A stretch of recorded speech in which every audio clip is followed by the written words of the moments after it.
Assalamualaikum warahmatullahi wabarakatuh. Alhamdulillah alamin. Assalatu wassalamu ala asrofil anbiya'i wal mursalin wa ala alihi wa sahbihi rasulillahi ajmain. Amma ba'du. Pertama-tama, tak lupa pula kita panjatkan puji dan syukur atas kehadiran Allah Subhanahu wa taala, dan tak lupa pula kita panjatkan salawat serta salam pada junjungan kita, yakni Nabi Muhammad SAW, yang telah membawa kita ke zaman jahiliyah menuju ke zaman yang penuh ilmu pengetahuan seperti yang kita rasakan pada saat ini. Yang terhormat Bapak Noher Manzah selaku dosen pengampu mata kuliah Bahasa Indonesia dan teman-teman yang saya banggakan. Baik, izinkan saya memperkenalkan diri.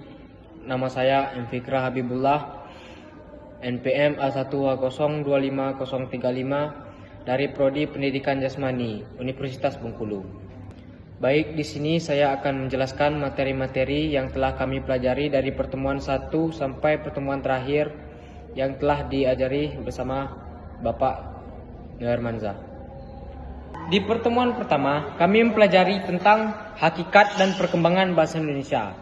Bahasa Indonesia merupakan bahasa resmi negara yang berfungsi sebagai alat komunikasi identitas bangsa dan pemersatu masyarakat Indonesia yang beragam. Secara hakikat, bahasa adalah sistem lambang bunyi yang memiliki makna dan digunakan untuk berkomunikasi.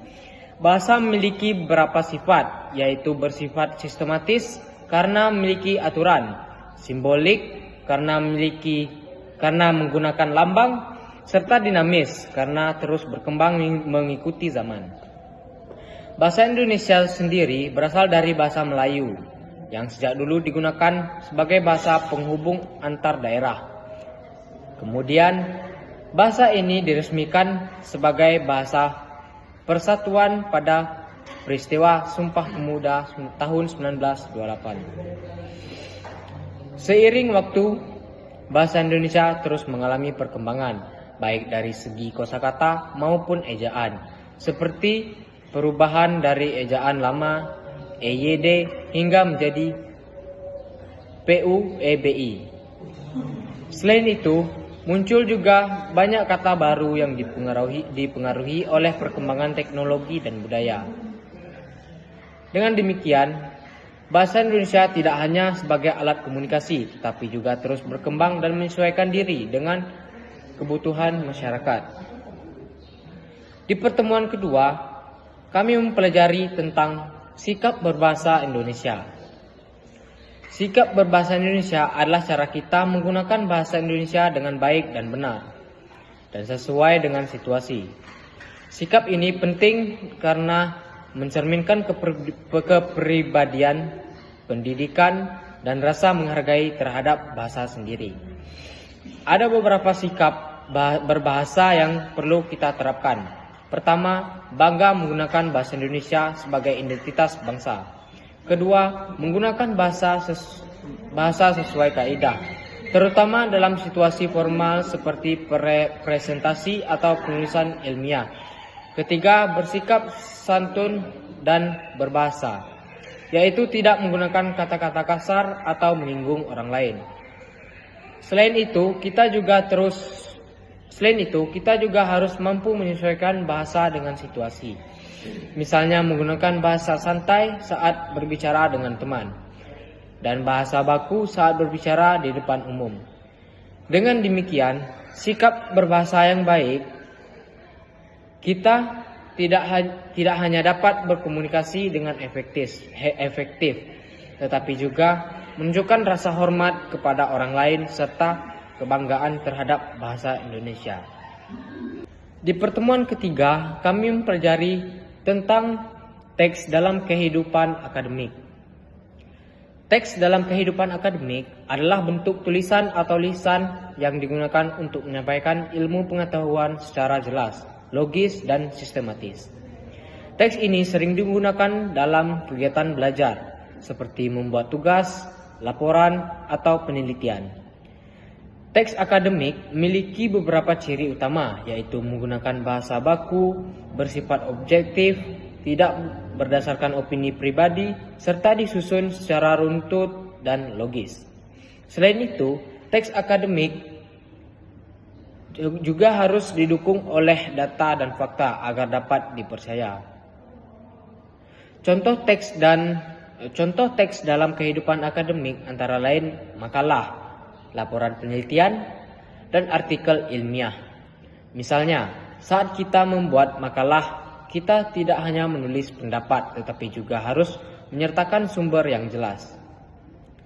Dengan memahami teks akademik, kita dapat melatih kemampuan berpikir kritis, menyusun ide dengan terstruktur, serta menyampaikan informasi secara ilmiah dan mudah dipahami oleh banyak orang. Di pertemuan keempat, kami mempelajari tentang sumber referensi digital. Sumber referensi digital adalah berbagai informasi yang diperoleh melalui media online atau internet untuk mendukung kegiatan belajar, terutama dalam penulisan karya ilmiah.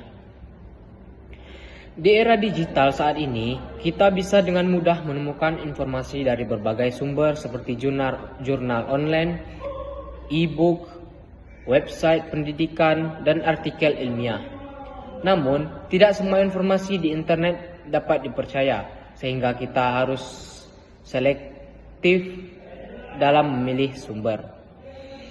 Sumber referensi yang baik memiliki beberapa kriteria, yaitu kredibel atau terpercaya, memiliki penulis dan sumber yang jelas, relevan dengan topik, serta terbaru agar informasinya tidak ketinggalan zaman.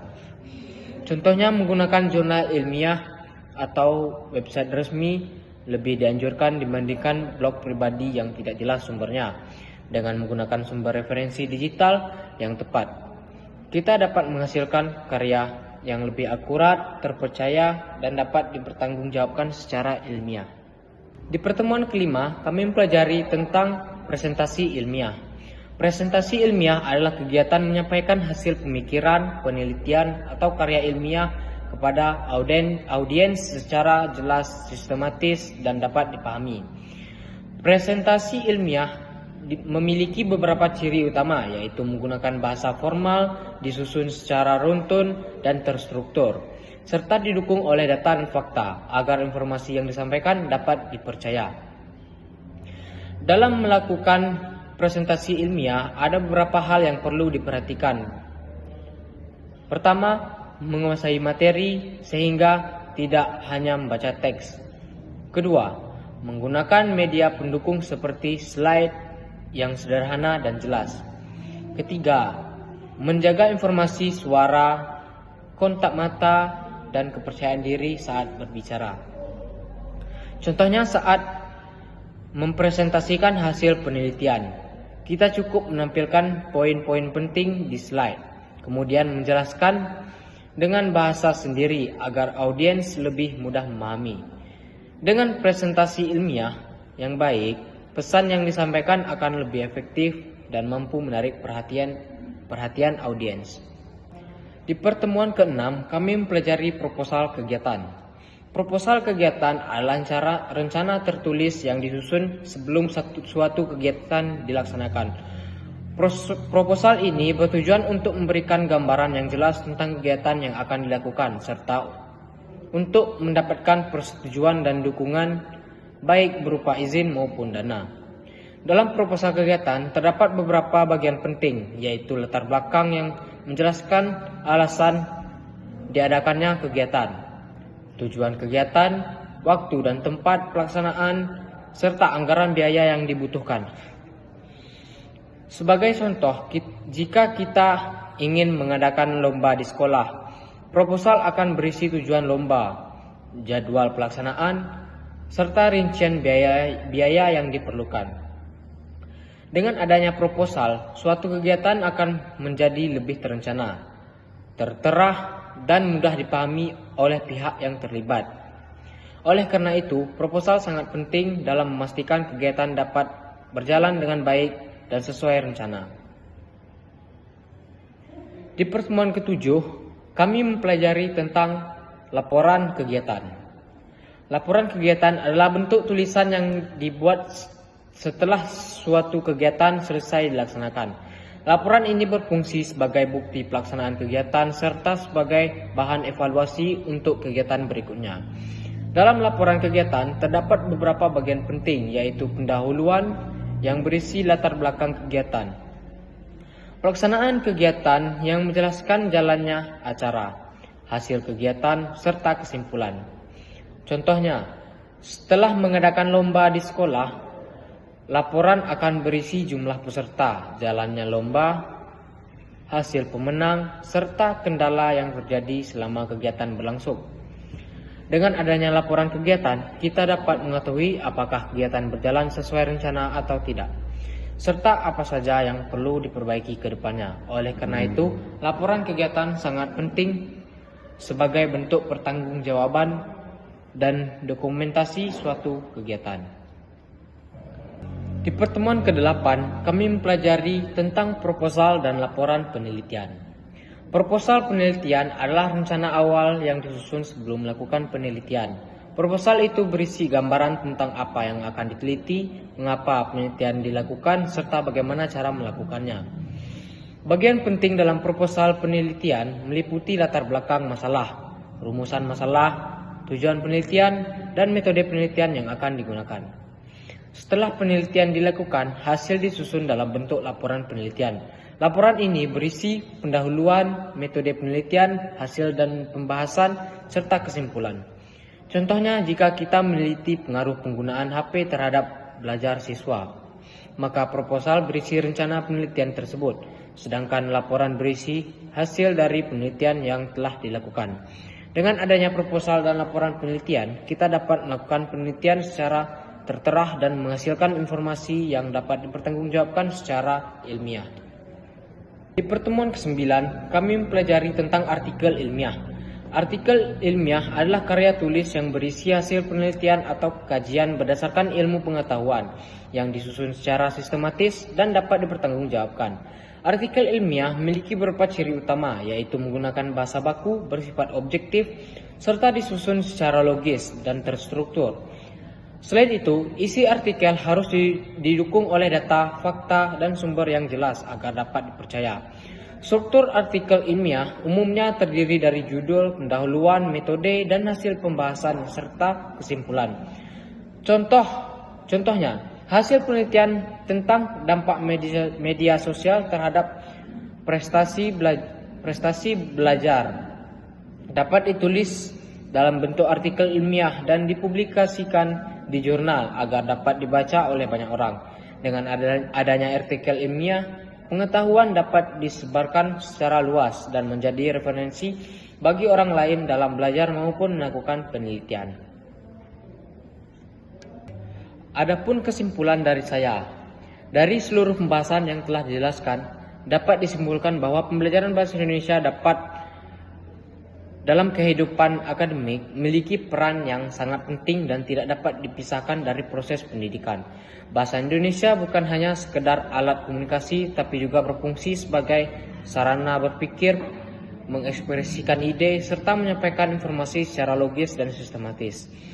Melalui pemahaman tentang hakikat dan perkembangan bahasa, kita menjadi lebih sadar bahwa bahasa terus berubah mengikuti perkembangan zaman, sehingga kita harus mampu menyesuaikan penggunaan secara tepat. Dengan demikian, penguasaan bahasa Indonesia yang baik dan benar akan membantu kita tidak hanya dalam dunia akademik, tetapi juga dalam kehidupan sehari-hari, karena bahasa adalah kunci utama dalam memahami dan dipahami oleh orang lain. Baik, sekian penjelasan dari saya. Jika ada salah kata maupun ada yang kurang, saya mohon maaf. Pada Tuhan saya mohon ampun. Saya akhiri, wabillahi taufiq wa hidayah. Wassalamualaikum warahmatullahi wabarakatuh.